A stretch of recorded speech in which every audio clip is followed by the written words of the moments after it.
Hi. Hello. అందరూ బాగున్నారా? ఈరోజు మనం అమ్మవారిని ఇలా రెడీ చేసుకుందాం. కేదారి నోము చేసుకుంటారు మా పక్కన వినాయకుడి గుడిలో. అక్కడ ప్రతి సంవత్సరం అమ్మవారిని రెడీ చేయిస్తాను నేను.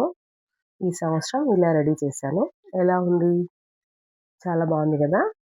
ఫస్ట్ నేను ఇలా ఒక బిందె తీసుకొని, ఆ చిన్న బిందెకి కలశంలాగా రెడీ చేసుకొని, అమ్మవారిని చీరని ఇలా కడుతున్నాను. మీరు చూడండి. ప్రాక్టీస్ చేయండి. ముందుగా డబుల్ టేప్ తీసుకొని డబుల్ టేప్ స్టిక్ చేస్తాను. ఎందుకంటే అమ్మవారి కలశం కదలకుండా ఉంటే మంచిది కదా! ఇలా ముందు డబుల్ టేప్‌తో స్టిక్ చేసేసి అమ్మవారి బిందె పైన బిందె పెడతాను. అలా స్టిక్ చేయకపోతే ప్రాబ్లము పడిపోతుంది. పర్ఫెక్ట్‌గా స్ట్రెయిట్‌గా ఉందా లేదా చెక్ చేసుకుంటూ పెట్టుకోవాలి. ఇలా పెట్టిన తర్వాత మనం నేరుగా ఉందా లేదా చెక్ చేసుకోవాలి. మొత్తం టోటల్ బిందె అన్నీ బ్లౌజ్ పీస్ పెట్టేసుకొని అమ్మవారికి చీరను కట్టుకోవాలి.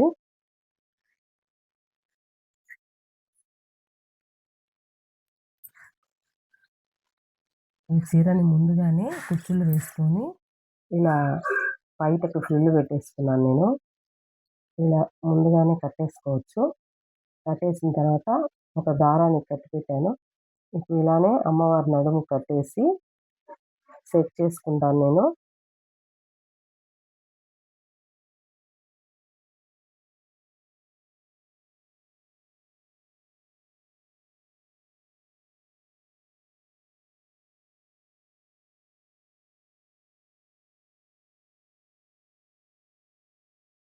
ఇలా ముడేసిన తర్వాత వెనకాల పిన్స్‌తో పూర్తిగా కవర్ అయ్యేట్టుగా సెట్ చేసుకునేసి,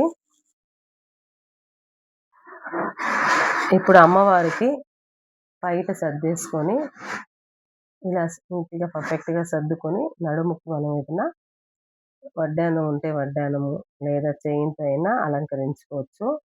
ఇప్పుడు మొత్తం అమ్మవారు హైట్‌గా ఉండాలనేసి చీర పొడవుగా పెట్టాను నేను. ఇప్పుడు ఇలా ఒక నడుముకి వడ్డానం ఏదైనా సెట్ చేసుకోవాలి. పసుపు దారంతో సెట్ చేశాను నేను.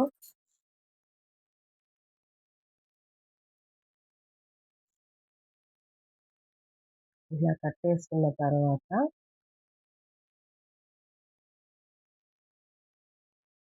అమ్మవారి చేతిలో ఫిట్టింగ్ చేశాను.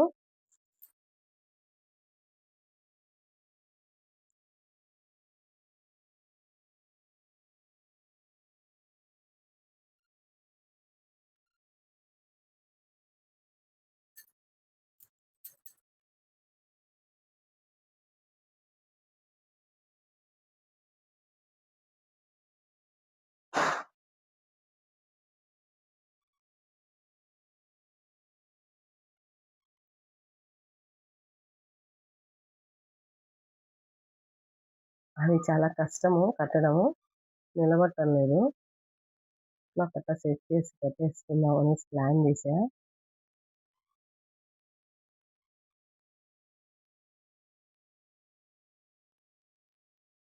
కొంచెం టైట్‌గా కట్టి పెడితే ఇలా సెట్ అవుతుంది.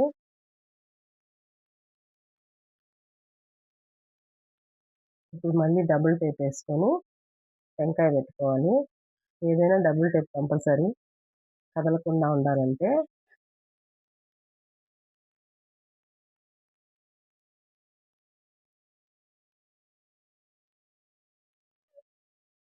పర్ఫెక్ట్‌గా టెంకాయ కూర్చోవాలి.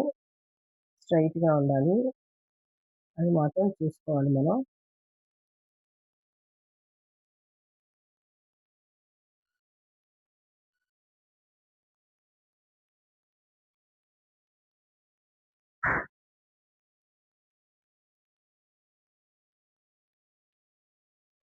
ఇలా సెట్ చేసిన తర్వాత ఎక్స్‌ట్రా దారాలు అవన్నీ ఉంటే నీట్‌గా కట్ చేసుకునేసేయాలి.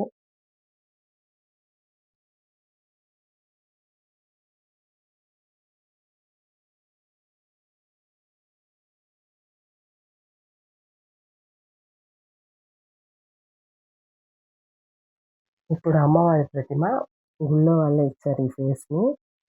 ఆ ఫేస్‌ని అలానే సెట్ చేసుకొనేసి కరెక్ట్‌గా వచ్చిందా లేదా చెక్ చేసుకోవాలి.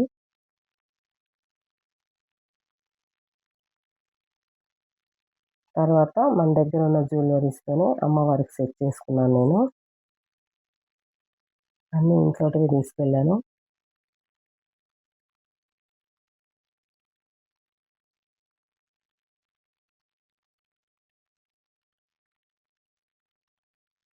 ఆ చీరతో హ్యాండ్స్‌ని కవర్ చేసుకొని కొంచెం టైట్‌గా లాక్ కట్టుకుంటే హ్యాండ్స్ కొంచెం పర్ఫెక్ట్‌గా కనిపిస్తాయి.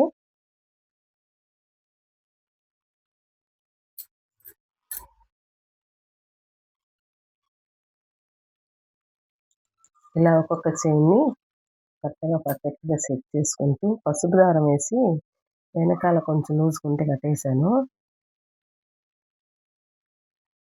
అది నెక్ చుట్టూ టైట్‌గా పెట్టాను ఊడిపోకుండా.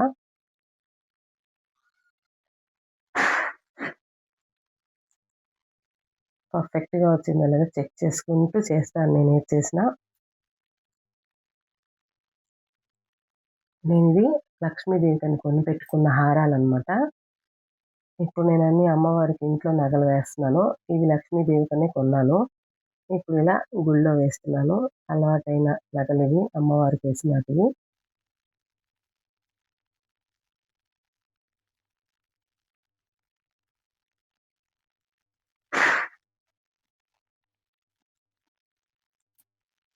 ఇలా సెట్ చేసుకుంటూ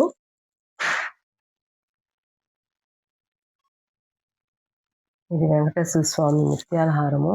నామాలుంటాయి.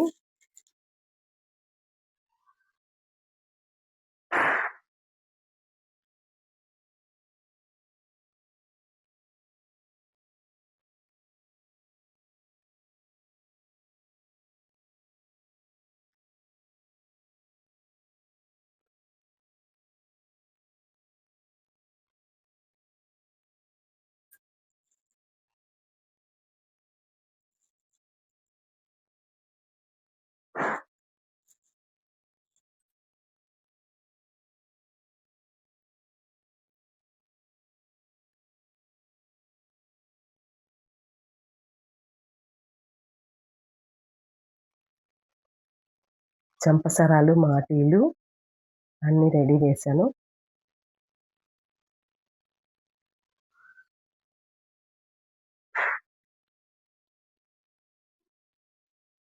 అరటి చెట్లు అన్నీ కట్టేసాము. ఫైనల్ పూలతో అలంకరించేశాను.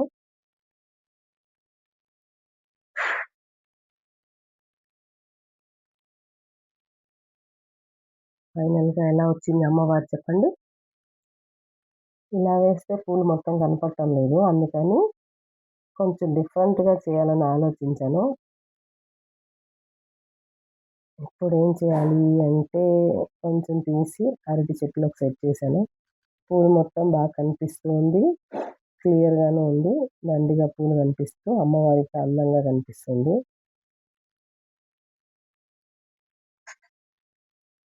ఎలా వచ్చింది మా అమ్మవారు?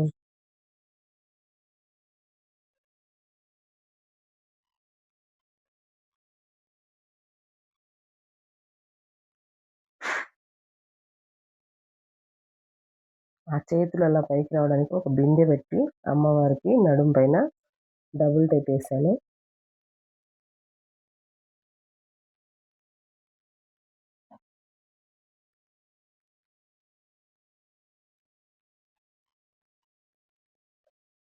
ఫైనల్ లుక్ అయితే చాలా బాగుంది. ఓకే అండి. బాయ్.